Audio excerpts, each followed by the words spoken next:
Hi everybody, welcome back to Therapy Thursdays. With spring training upon us for professional baseball, we thought this was a perfect time to talk about things that you can do to prevent shoulder pain during the season as baseball pitchers. A pretty recent article showed that the number one predictor of who's going to sustain a shoulder injury in season is preseason external rotation strength, or in particular a deficit in that strength. So we're going to show you a couple of variations of an external rotation exercise that you can do to keep that shoulder strong and try to offset injuries in season.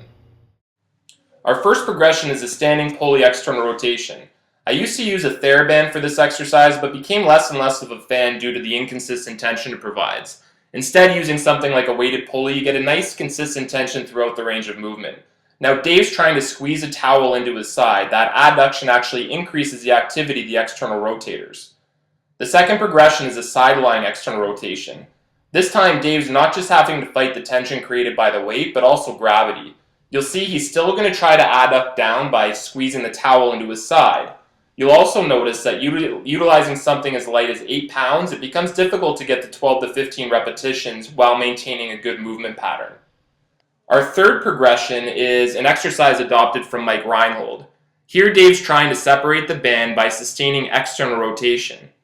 In this instance, he's going to show you a poor movement pattern where you're trying to separate by horizontally abducting. That's incorrect. Instead, use your elbows as a pivot to separate the band, and then try to slide your elbows up and down.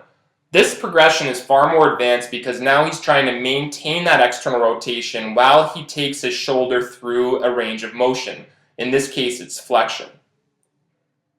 Our final progression is an adaptation of that exercise. The only issue with the previous exercise is there's very few sporting activities that are done directly in front of the body. Here, Dave's performing the same exercise, but standing substantially closer to the wall. That's meaning that he has to separate his elbows farther to put them in what's called the scapular plane, but we're still targeting that external rotation group as seen there.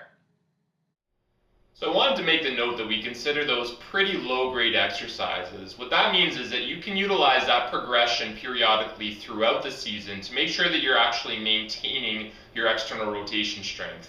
Stay tuned for next week's Therapy Thursday.